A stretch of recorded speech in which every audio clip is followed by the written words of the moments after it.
series. I think it's a great concept. And I'm pleased to be part of it. I'm really honored to share with this group some of what I do professionally. So I'm going to take a moment to launch my slides, and then we'll get started. Okay, I think I might need you to enable me to share screen.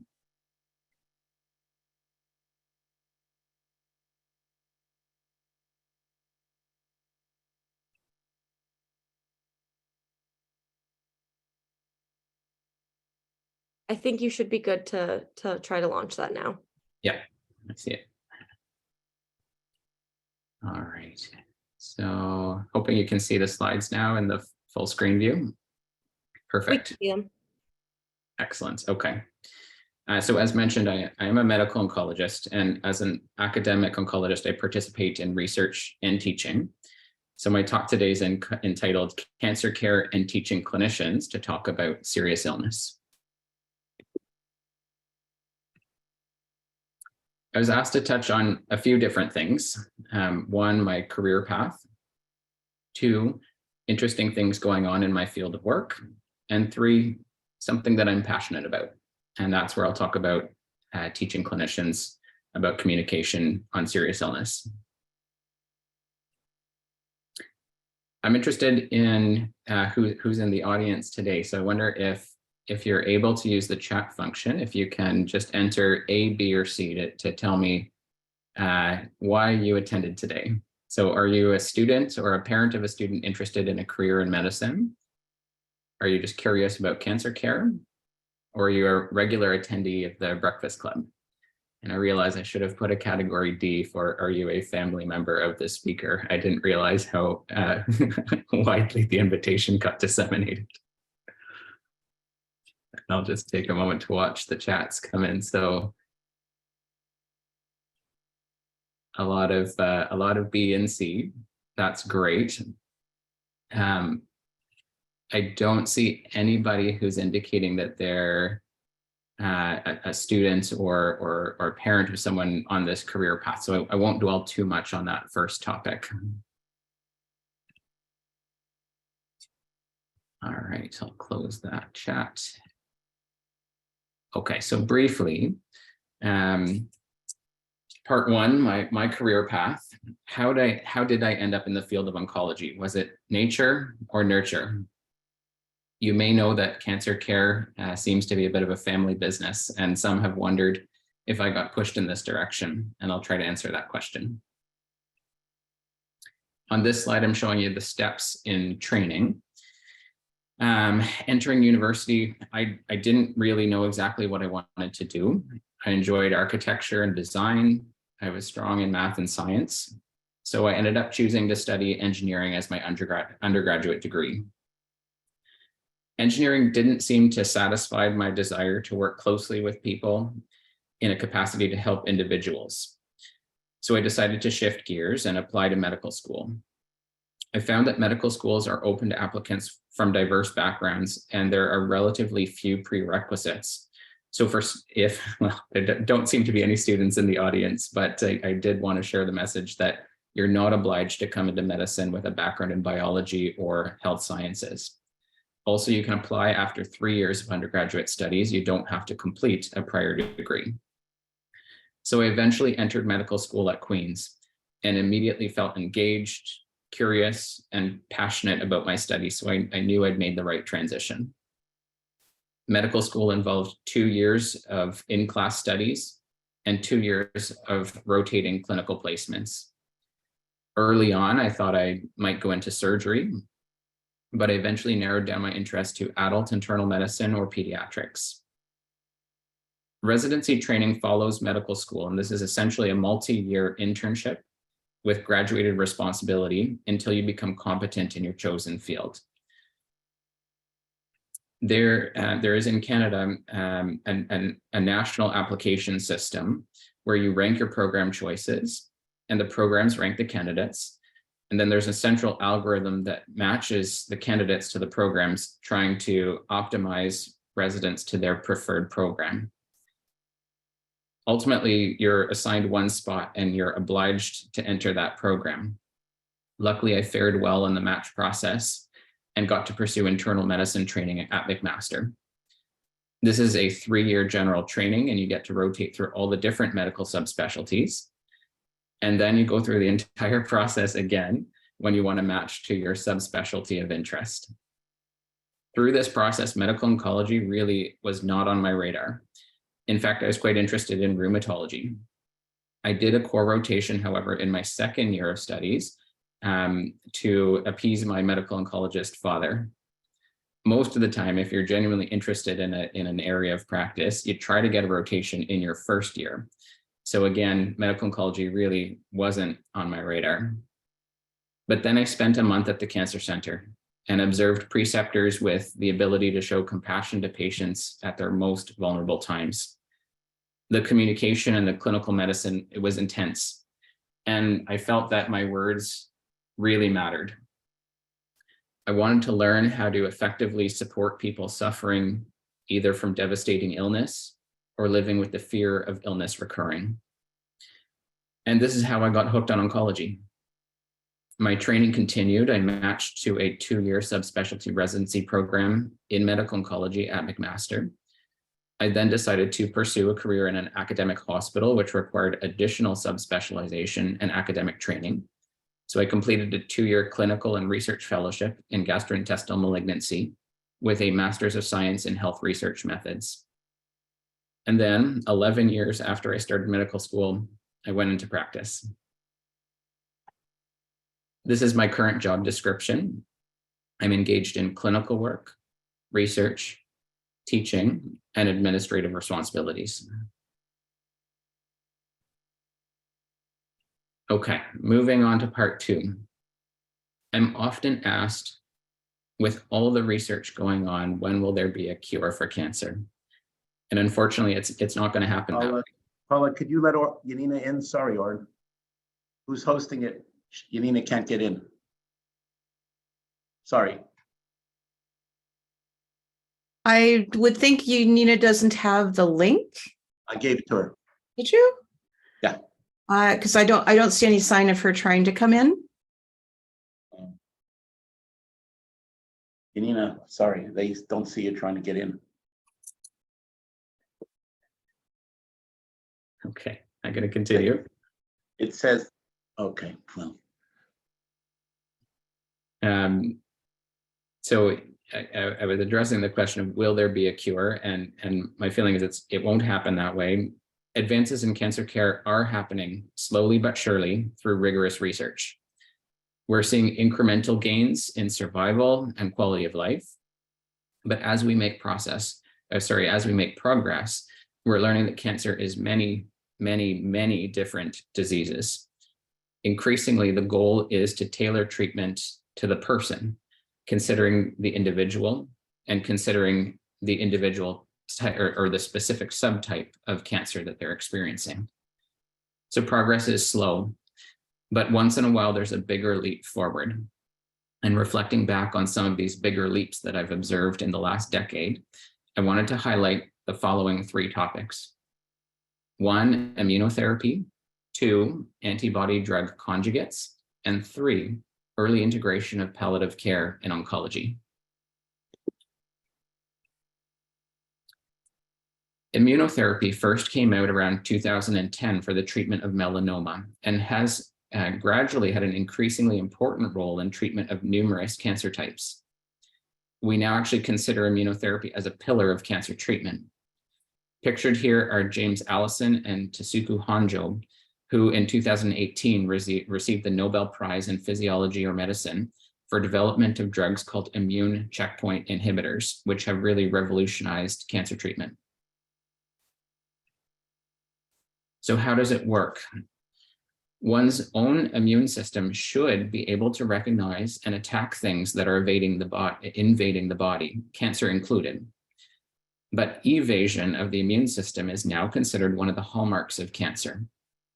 A cancer cell can take advantage of the down-regulating pathways in our immune cells. We have to have ways to stop the immune system from causing too much inflammation. These stop mechanisms are called checkpoints. and cancer can use these checkpoints to avoid activating an immune response.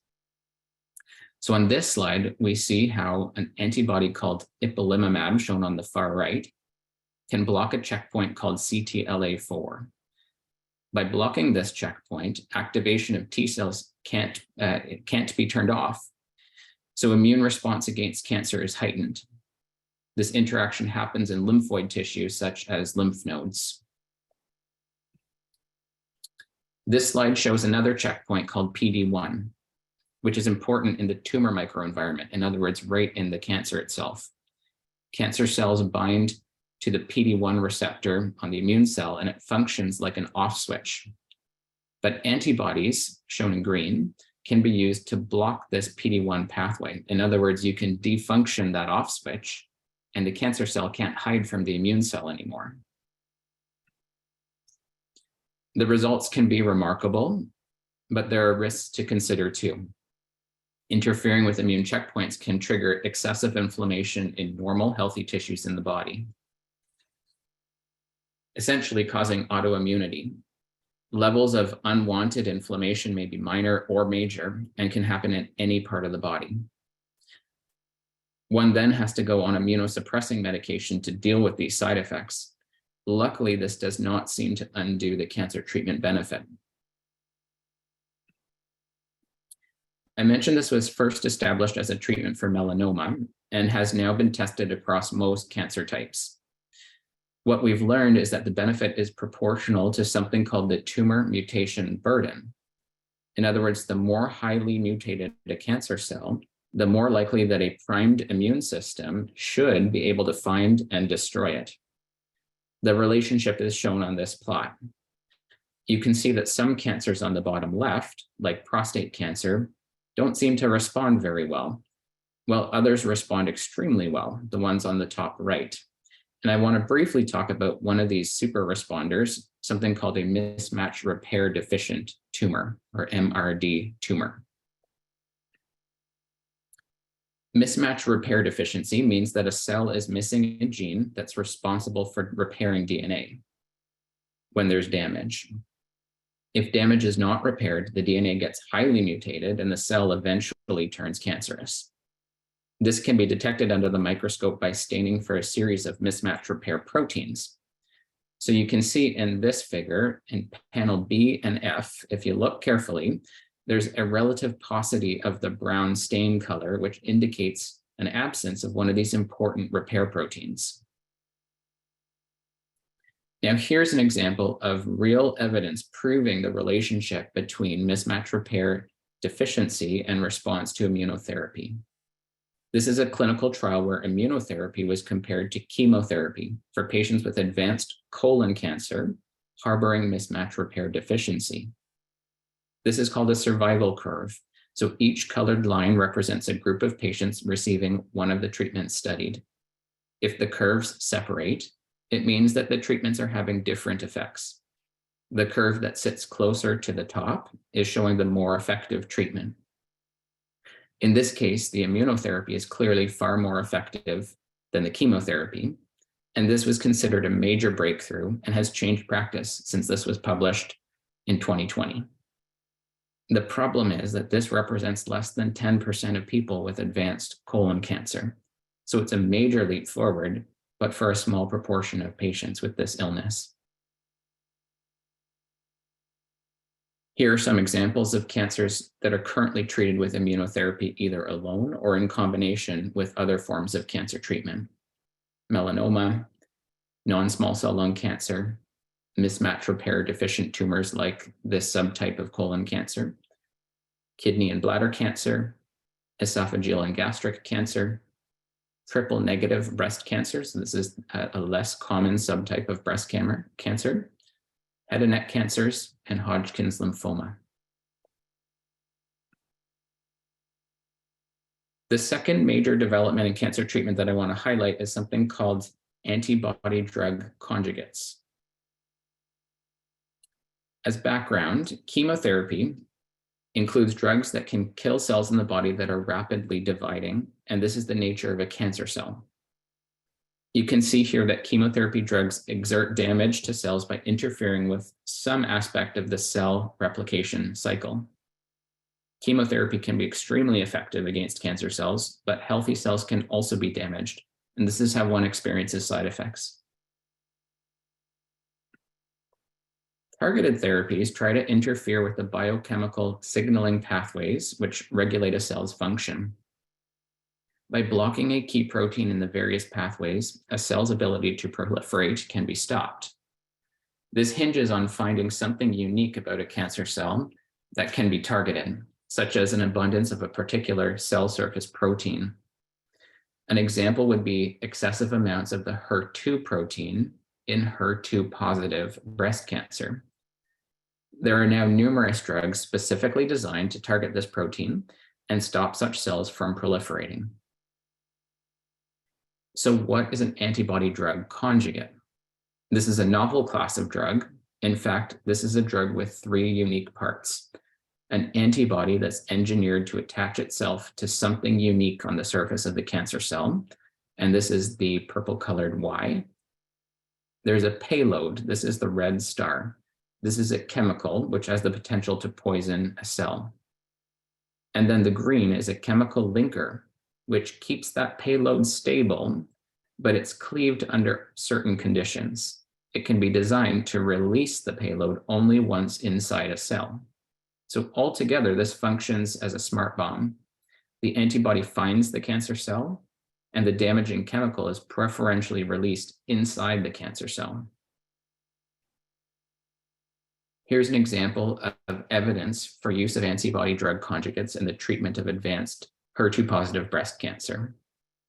The HER2 protein is targeted with the antibody trastuzumab, and different cytotoxic payloads with different linkers give us actually 2 different antibody-drug conjugates. In this trial called the Destiny Breast 03 trial, trastuzumab deruxtecan is compared to trastuzumab emtansine. And the wide separation of the curves on the right indicates that trastuzumab deruxtecan is a more effective treatment in this group of patients. Trastuzumab deruxtecan is thought to be a stronger drug for a variety of reasons. There's a high drug to antibody ratio. There's a stable linker that's only cleaved inside the cell by a specific enzyme that's overexpressed uniquely by cancer cells. There's also a bystander effect. So when that target cell dies, some of the payload drug leaks into the surrounding cells and thus extends the damage within a tumor. Here are some examples of antibody-drug conjugates that are now in regular use for treatment of certain types of cancers like Hodgkin's lymphoma and breast cancer. Other drugs are in development. So now shifting gears. The final advance in cancer care that I want to cover is early integration of palliative care in oncology. This is not a designer drug or a novel therapy, but it is a leap forward in the care of patients nonetheless. I like this quotation shown here. The art of medicine is to cure sometimes, to relieve often, to comfort always. It's a reminder that comfort is one of the most important goals in clinical medicine. Palliative care means to prioritize comfort, so why not do so earlier in the trajectory of serious illness? When dealing with advanced or incurable cancers, there has been a paradigm shift. Previously, palliative care was reserved for the end of life when all cancer treatments have been stopped. Now, the aim is to gradually transition in goals from life-prolonging cancer treatments to more symptom-directed and supportive care as the illness advances. This concept was popularized when an important clinical trial was published in 2010. In this study, patients with an incurable form of lung cancer were randomly assigned to receive either standard care or standard care with early involvement of a palliative care team. What was surprising at the time was that those receiving early support from palliative care lived longer, and that's shown by the survival curve on the right. There's growing evidence for early integration of palliative care with usual oncology care, and now in 5 different randomized trials of various forms of palliative care across different cancer types, palliative care is proven to be a high-value intervention. Multiple benefits have been shown, ranging from improved quality of life, improved mood, and reduced depression, to, in some studies, reduced resource utilization and longer survival. The challenge is to put this into practice in the real world. The clinical trial evidence led to publication of this American Society of Clinical Oncology Clinical Practice Guideline in 2017, formally recommending that early integration of palliative care in oncology should be a standard. Despite the promise of early palliative care in the heavily resourced clinical trials, there are not enough palliative care clinicians to reach all patients with advanced cancer diagnoses, making it hard to roll this out in the real world, despite its importance to patients. There are a number of barriers. How early is early? Is there such a thing as too early? There's no standardized model of care to follow. The models of care used in clinical trials were resource intensive and may not be practical. Our workforce in palliative care is limited. Doctors and patients may be resistant to the idea of palliative care early in the disease trajectory because it may seem at odds with maintaining hope. If we look at the clinical trial evidence, we can understand the ingredients of palliative care that made the interventions successful. This figure shows how different aspects of supportive care were prioritized over time. We see that key ingredients include building rapport, addressing symptoms, helping with coping with illness, clarifying illness understanding, advanced care planning, which means planning ahead for a time if an illness becomes life-threatening, and then supporting treatment decisions. These ingredients can be addressed by non-palliative care clinicians like family doctors and cancer specialists, which gives rise to the idea of an early palliative approach to care that can be adopted by anyone, anytime in the illness trajectory, in any setting, for any illness. The keys are mortality acknowledgement, whole person care, and a focus on quality of life. Through a palliative approach to care, we strive for values-based decisions in the face of advanced illness. We have to think about quality versus quantity, or the question of what's an acceptable trade-off. What risk of suffering is acceptable for the chance of prolonging life? Everyone defines quality of life differently. We have to think about physical, emotional, and spiritual aspects. I think this quotation sums up how a palliative approach to care can be integrated to support patients in making decisions throughout the trajectory of an illness. You're not determining whether they want treatment X versus Y. You're trying to learn what's most important to them under the circumstances so that you can provide information and advice on the approach that gives them their best chance of achieving it. All right, coming to our last section, part 3, teaching clinicians to talk about serious illness. This is something that I'm passionate about. This is very much linked to early integration of palliative care.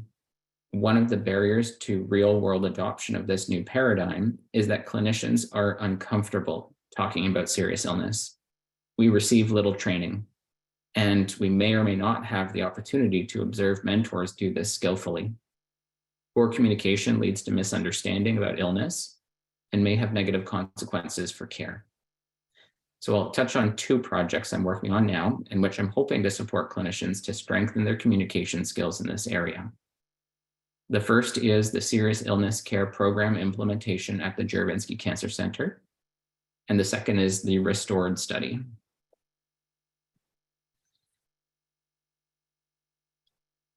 So implementing the Serious Illness Care Program, what's this all about? First, I want to acknowledge the Juravinski Hospital and Cancer Center Foundation for supporting this work with an education grant. And I want to acknowledge Ariadne Labs, which is an organization associated with Harvard Medical School, and they developed the Serious Illness Care Program and its resources. Finally, the BC Centre for Palliative Care have been leaders bringing this into the Canadian healthcare environment. Let's take a moment to review why high-quality communication around serious illness is so important. Aggressive care for patients with advanced illness can be harmful.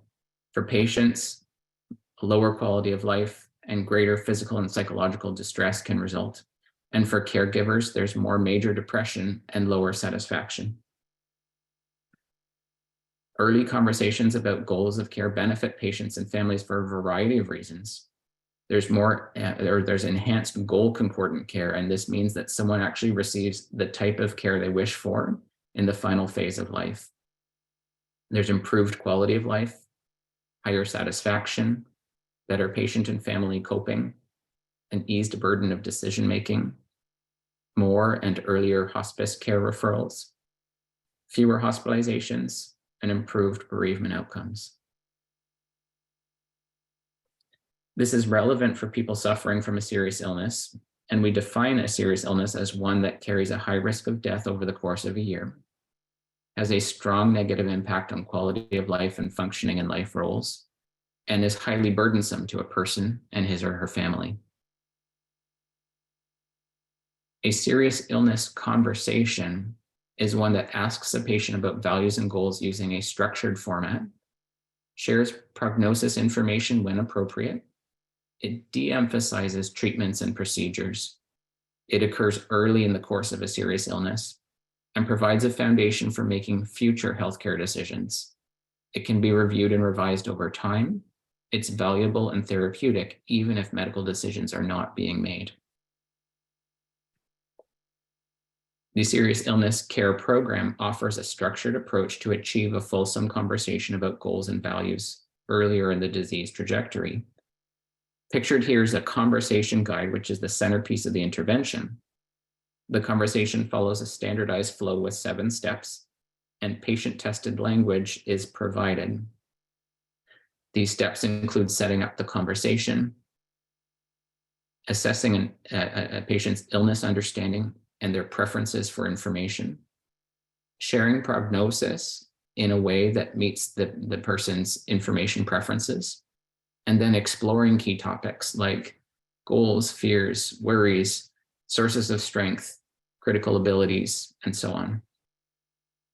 Closing the conversation involves summarizing and making a recommendation, and then documenting the encounter. But it's not just about following a script or a guide. The Serious Illness Care Program is a multifaceted quality improvement initiative. There are other tools, including a clinician reference guide and some patient-facing materials. So for example, there's a letter that can be sent home in advance explaining the importance of a serious illness conversation, and the patient and family are asked to reflect on key questions ahead of time, which helps achieve a fulsome and constructive conversation. There's also now a workbook that patients can use to determine and document their goals and values. In addition to these tools, there's structured education.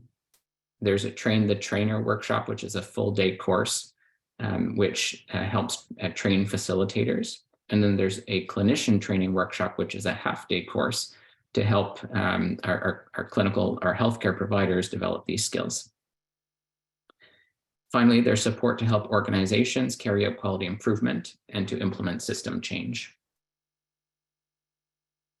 Use of this approach was studied in a cluster randomized trial at Dana-Farber Cancer Institute, which is the cancer center associated with Harvard.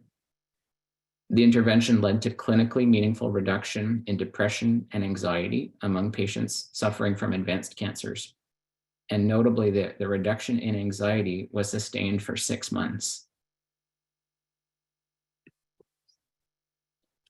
A barrier to having serious illness conversations is the perception that it will somehow harm patients. And yet the results of this patient experience survey suggest it's a misconception. With regard to understanding of future health, control over medical decisions, sense of closeness with the healthcare provider, and hopefulness about quality of life in the future, we see that many patients are experiencing an improvement. These are the green bars on the left. Many patients show no change. These are the red bars. But importantly, very few patients reported any detrimental effect. These are the blue bars on the left. On the right, we see that the majority of patients felt the serious illness conversation experience was worthwhile. So in light of this evidence, we have endeavored to implement the serious illness care program at our regional cancer center, the Juravinski, as a quality improvement project. This is our roadmap, and we're aiming to implement over the course of 3 years. We're providing training and resources to all the doctors and nurses in the various teams that take care of patients with different types of cancers.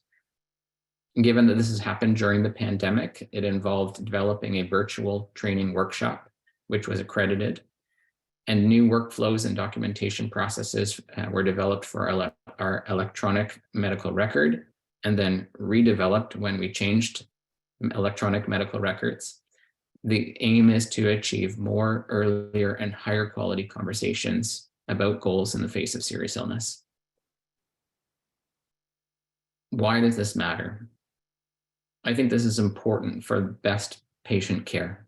And indeed, we heard from patients about positive experiences that helped them feel more aligned with the medical team, more at peace, and more informed. I think this is also important for the well-being of our healthcare providers. Talking about serious illness is a source of stress or even distress for many. The intervention has been shown to reduce anxiety and increase job satisfaction among users. Burnout in healthcare is pervasive, and any intervention that can support the well-being of our healthcare providers is valuable. Finally, in a strained healthcare system, we want to allocate the right resources to the right patients at the right time. Fulsome communication about goals in the face of serious illness can help for stewardship of important healthcare resources.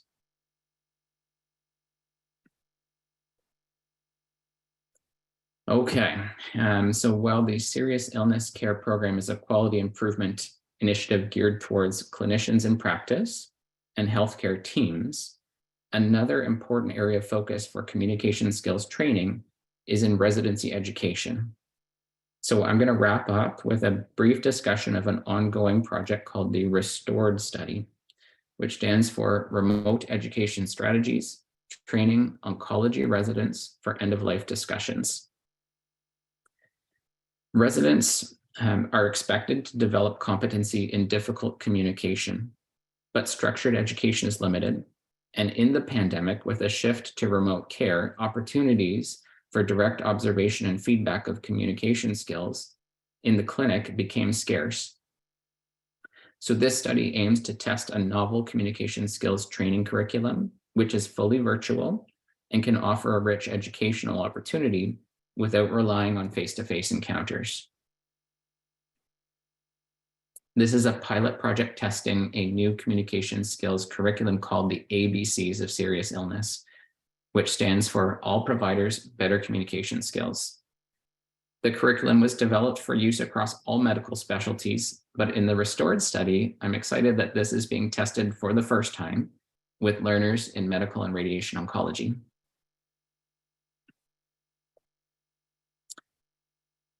The curriculum was developed with input from varied stakeholders, clinicians, educators, learners, patients, and family members.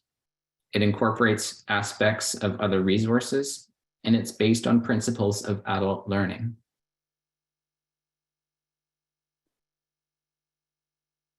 The goal is to become a skillful communicator through these 4 elements. We teach about principles that communication is complex, iterative, exploratory, relational, non-judgmental, and collaborative. Conversations have structural elements like exploring understanding, providing information, exploring goals, and making a recommendation.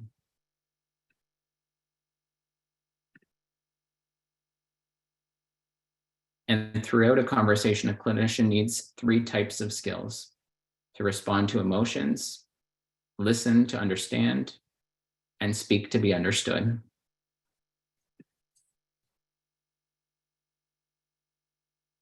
The educational experiences are organized using the conversation structure and the specific communication skills.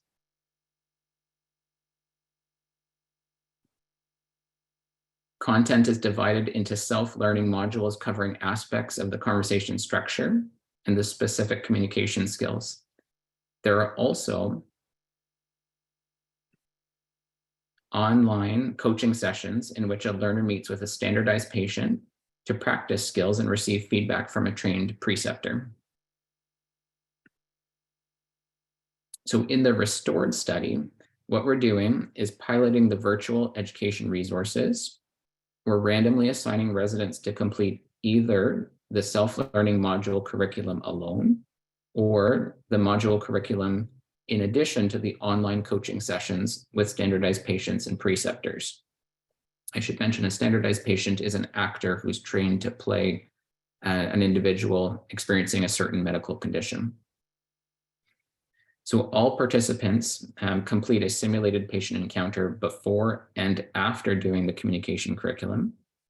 These simulations are recorded and scored for the quality of the communication, and we'll look to measure a difference in the communication skills depending on different training experiences. We will need to study a larger group to measure a difference. So longer-term goal is to run this study with programs across Canada. Ultimately, the goal is to help residents become skilled communicators and to contribute to high quality care and oncology practice. So that's been a broad overview, some of what's going on in cancer treatment, cancer care, and some of what I'm interested in communication skills training in my field. With that, I'm happy to take any questions. Oren, I was wondering how closely you work with palliative care physicians in this process and how early they're brought into it, and whether you provide their education, or sort of a two-way street. Great question. So sort of how and when do I interact with palliative care? So let me address that in terms of clinical practice, but also in terms of the communication training work that I've described.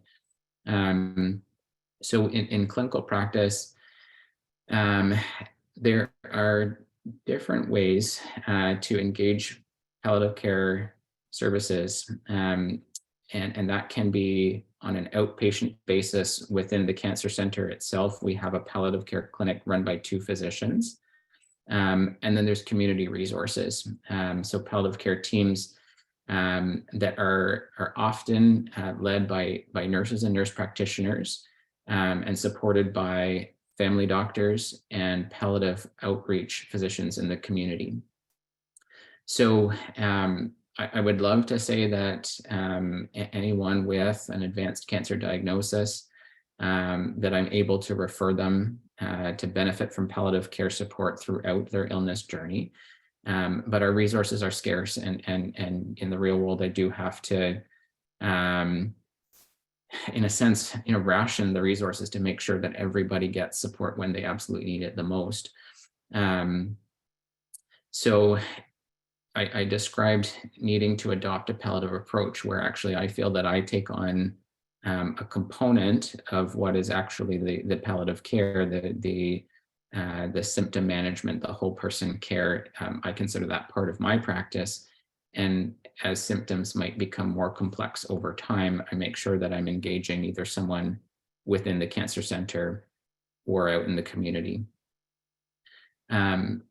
Briefly, in terms of the communication training projects that I've described, palliative care is integrated right from the beginning. And some of the key collaborators that helped me in building the communication curriculum and the resources that are being tested are palliative care clinicians, either locally or actually some of them are in Toronto. I believe Marvin had his hand up next, and then there's a question in the chat that I'll read off afterwards. Okay. Hi, it's Janet McNaught. I'm on Marvin Cohen's Zoom page as well, so we're both listening. Oren, I am wondering if there is any information on how receptive the patients are to a shift in kind of the whole model of medical practice, because I know in the history of medicine, doctors have been healers and they make people well. And the whole side of medicine, which isn't making people as well as they can be and adjusting to life goals, is new for patients as well as for doctors. And I mean new in 25 years. So is there anything about how receptive the prospective patients are to this new approach to longer term palliative care? Yeah, and a great question. And probably our best understanding comes from some of the randomized trials that I referenced, either the ones looking at early integration of palliative care, or the studies in which the serious illness care program was tested. Going into it, certainly I think there's a worry that patients won't be receptive, that there's stigma around palliative care, and that it might be seen as giving up or taking away hope. And yet this is not what panned out in the randomized studies. It seemed to, perhaps by addressing to some extent the fear of the unknown, and helping people feel more connected and supported by the healthcare system, it actually, at least in the studies, seemed to translate to a better patient experience. Yeah, because people were used to saying, whatever my doctor is telling me to do is what I need to do. And doctors are now need to say, here are the choices, and there are some drawbacks to some of them, and there's some strengths to some of them, and you have to decide what's going to suit you the best. Just at a basic level, that's really important. But this is talking about much more than just simple, here's a course of medicine and what you expect when you take it. Yeah, agreed. I mean, I think you're referring to kind of the concept of shared decision making, that Yes. Sort of the paternalistic approach to decision making in medicine is, no longer preferred for good reason. But I think the patients have to be trained to adapt to a new style as well. And this is, I'm much older than you are, so this isn't as new to you in your practice as it would be for a doctor who's been in practice for 40 years, say. Yeah, I agree. All right, thank you. I'm not sure if you can see the chat, but I'll read it just in case for everyone. Lorraine asked, how has your workload changed over the past 3 years with the ability to see patients over COVID? So I think the question is getting at virtual care, if I'm understanding correctly, but feel free to jump in if that wasn't the aim of the question. But I mean, in terms of how my practice has changed, sometimes people ask, did the volume of work either decrease or increase? There's worry that people were not accessing screening investigations, maybe cancer diagnoses were being missed.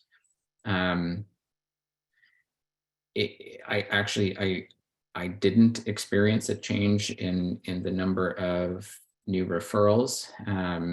That's my own experience. I can't speak necessarily to the full capacity in the cancer system. But my volume remained consistent over the last 3 years. The delivery of care changed, and there was a big shift towards virtual care. Largely that's been telephone based. I wish I could say that we were fully enabled to adopt video based care, but it didn't happen. So telephone based care became a big part of what I do. At the worst times of the pandemic, when we were really trying to reduce in-person traffic, in the cancer center to minimize risk of exposure for patients, for immunocompromised patients. The majority of what I was doing was over the phone. Even I hate to say it, even new assessments when I've never met a patient before, sometimes the first conversation is over the phone, which is not ideal. Luckily, as soon as the risk seemed to let up in terms of exposure, we had the flexibility to shift back and forth between in-person and virtual visits. And I think we're at a point now where the pandemic has kind of ushered in a new option that we can offer virtual care, which wasn't previously seen as an acceptable option. So I still do a component of my day-to-day over the phone, very occasionally over video, but it's a much smaller proportion now. Certainly less than 25% of my assessments are done virtually.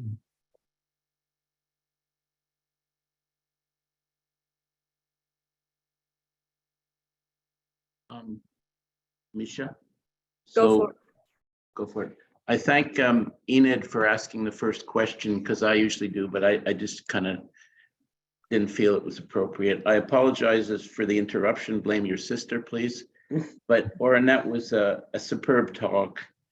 I kind of want to come back to what Janet was raised, because your presentation started with the high tech, the new developments, which are very, very exciting, and then switch to the communication. How do you deal with when you're seeing a patient for the first time with advanced disease, say metastatic colorectal cancer, and they're coming in to find out a plan, so they're very anxious, and how do you introduce this serious illness conversation without getting fired? Because I found that the patient wants a plan, they want hope, and you're introducing a reality check, and sometimes they'll say, "Oh, what's with this, doctor? I want to be told what to do. I want another doctor." Could you just maybe role play a bit and drill down a bit on that one? So I'm not going to role play, Okay. but I will try to address your question. I think it's a great one, and ultimately, it's exactly this concern. These conversations are extremely challenging, and the priority is to give the patient a good experience, and it takes specific skills that are not taught in medical school or residency training, and that's the focus of this novel curriculum that I've described. And I can give you specific examples of strategies that need to be taken, and often it revolves around when bad news has to be shared. Sometimes it involves talking about prognosis, which is not as optimistic as one is hoping to hear. So some key steps include spending some time building rapport first, build some trust, give a bit of a warning that the information that's coming may not be what one was hoping to hear, and then ask permission. Only give information if given permission, and try to titrate that information to what the individual can handle. Obviously, it's very, very easy to leave someone feeling overwhelmed, scared, and ultimately abandoned. And so we have to be cautious in terms of meeting the individual's information needs. And these conversations sometimes have to happen slowly over time. I think there's a tendency to respond to emotions, natural emotions, powerful emotions, with more information, because it seems that someone doesn't understand. So you explain it again, you make it even more blunt, but that may not be the right approach. I think giving someone space to experience difficult emotions, shock, grief, whatever it may be, allows them to feel more connected. And it's that connection that you're aiming for to then be able to help them through the entire trajectory of an advanced illness. So there, I mean, I guess, you know, again, I don't really want to role play it, but there are specific skills and strategies that can be used to connect with someone when they're, you know, at their most vulnerable. And if that conversation doesn't happen the right way, everything that happens from that point forward will be much more challenging. Thank you. Oren, if I may just kind of share that what you're talking about resonates a lot with me because of the loss of my oldest brother, who was 78 in January of this year. His health, you know, depleted, and he had probably a 2-year period where things just got worse and worse. And he was on dialysis, and he wanted to be at home. He didn't want to be in hospital. And I recall about 2 months before he died, his doctor for the first time said, well, perhaps you should start to get your things in order. And there was also a social worker involved. And, you know, have you considered palliative care? That's our next option. And he was very angry. He had not entered the space that his life was, even though, you know, myself and my sister, who talk all the time, and she was an emergency nurse, you know, she says, once your organs start to fail, that's a trajectory towards death. It's about how long that's going to be. He was never in that place to have that understanding. So it was a real shock to him. And it took him about 2 or 3 weeks to go through feeling so angry about it, to finally, you know, when you showed that the 3 spheres, you know, the mortality acknowledgement did not have that. And he had to go through that very quickly, and he did it personally. He was a very intelligent man and a really caring, thoughtful person. And he went through that procedure and ultimately decided on assisted death.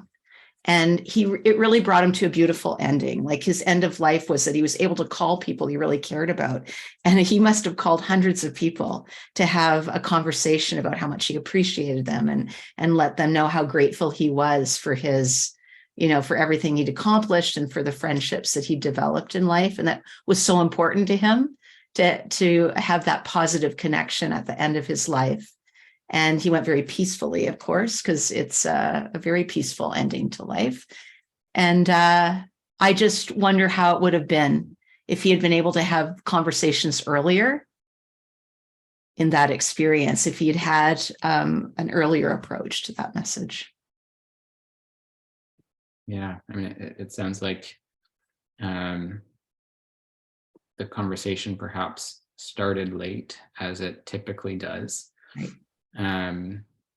And yet I'm hearing that he had the chance to process and have some sense of control over what type of care he received at the end of his life.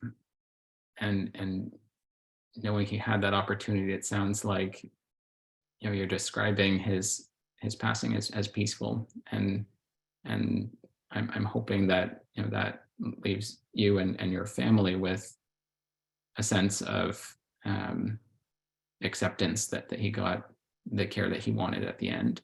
Definitely. I mean, my sister and I personally were so comforted when he accepted, because we could see that reality, and he was so resistant to it. And so then you could finally have those conversations, you know, with him, which are beautiful and deep conversations. And yeah. I mean, there are lots of people who, being really, really hopeful and optimistic is for some people the only way to cope with devastating illness. Even so, I think if aspects of these conversations can happen earlier on, I still think it's important, and the reason being that when health starts to fail and the crisis is approaching, and when eventually that conversation is forced, the danger is that people feel abandoned, and you can have years of wonderful rapport and individual feeling well supported by the healthcare team, and then at the end feeling abandoned, and what an awful feeling at the end. And that can lead to more difficult bereavement for family members as well. So this has to be tailored to an individual and what types of information they're ready to accept. But ultimately the aim is to make space for them to share what's most important, even if it's just a plan B. What if things don't go the way that we're hoping? I want to know, as your healthcare provider, what is most important to you, so I can make sure no matter what happens that you feel well cared for. And it can be framed kind of as a hypothetical like that. Oren, sorry, Mark. I also want to ask you, we have another member in our congregation who is a doctor, whose passion is palliative care, and that's Dr. Samantha Winemaker. I wonder if you've had discussions with her on this issue. Yeah, and have had the chance to collaborate. She's participated in building that ABC's curriculum. So it's been great to cross paths with her. She's obviously a huge advocate of palliative care and trying to be able to engage with patients a little bit earlier before there's difficult suffering that's happening. And even had the chance to interact with her professionally with mutual patients. It's been great.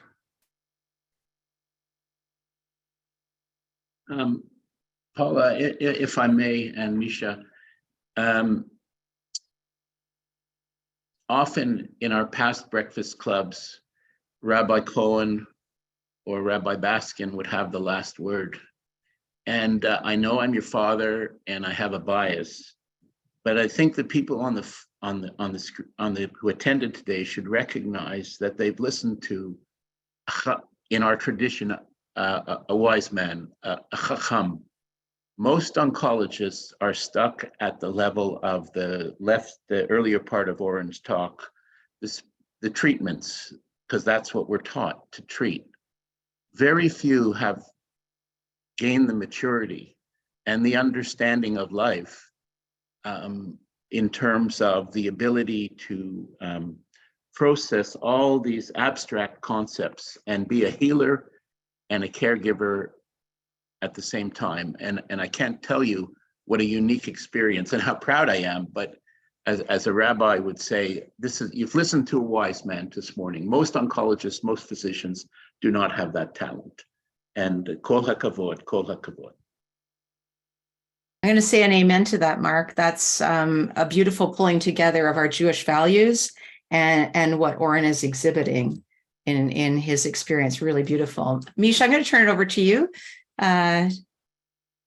Yeah, just a quick few words of thanks. That was really great. And I think the perfect way to round out our Next Generation Breakfast Club. We're so glad that you were able to take the time out of your very busy schedule to join us. And we look forward to continuing to see what you end up doing with your practice and with this care and how it changes the medicine on Ontario and Canada. So thank you so much. And thank you everyone for joining us. And back to Paula. Okay. So I also want to share my thanks to Dr. Oren Levine for sharing with us today. If all you could do was just blow shofar endlessly, that would be Dainu. But you're also a medical maven who's working hard to help in the field to meet patients' needs better and more compassionately. And that is incredible. Tikkun olam. Misha. I'm always coming up with crazy new ideas, and you graciously jumped on board to host Next Generation last spring. This spring, you helped to find guests and arrange the program as well. So I'm sorry to tell you, this might be a lifelong engagement. You've shared your beautiful, poised, and grounded presence with us, your intelligence, your curiosity, and your interest in others. You're so gifted in communication and guiding this group. We feel so blessed to have you in our community. So toda rabah to you, Misha. Thank you so much. I want to let everyone know that coming up, we have a special one session breakfast club in person this month on Sunday, May 28th at 11 a.m. at Temple Anshe Shalom. Our guest will be Ronit Lusky. She is from Israel and is the director of the Ghetto Fighters House Museum. Beit Lohame Hagetaot is known as it's known in Hebrew. It's the first Holocaust museum in the world. It was built by survivors in Israel in 1949. Some of you may recall, if you're around in the 1990s, that Margaret and Arthur Wise were honorees at the JNF Hamilton Negev dinner that year, and this was their project that they devoted funds to and fundraising for. So coming along with Ronit Lusky is survivor Ralph Fullman. He's 96 years old, has an incredible survivor story to share with us, and also his passion for the Ghetto Fighters House Museum in Israel. We'll be offering a light breakfast at this special breakfast club session. We're also this month celebrating Shavuot, but in a really fun way. We have two hilarious Jewish ladies from Philadelphia. They're known as the Word Mavens. And we're going to have tastings of various classic Jewish foods. You'll enjoy sampling blintzes, borscht, burekas, cheesecake, and rogala, just to name a few of the foods. We're also looking for members who love to cook to contribute to some of these food offerings. It'll be dairy vegetarian. Of course, it is Shavuot. Shari Beth El congregation from Oakville will be joining us. So save the date. That's Thursday, May 25th at 7 p.m. We hope to see you for this festival. Last thing, we're starting to plan the spring and summer dates for our Havdalah with friends. These are informal evening gatherings at our members' homes where we all bring a treat or a snack to share. We sit around in an outdoor space, weather permitting, enjoy a brief Havdalah service, music, and great conversation together. If you'd like to be a host, I'd love to hear from you. Our first Havdalah with friends will be May 27th. That's Shavuot and in between the Ghetto Fighters Museum. That Saturday night at 7:30 at the Loeth family's new Summit Dairy venue, which is perfect because it's Shavuot. So watch for this notice in our weekly email. Again, thank you so much for coming out. Thank you for the learning, for communicating and sharing with our incredible, incredible members and their children. Shalom, everybody. Bye. Thank you. Thank you. Thank you, Oren.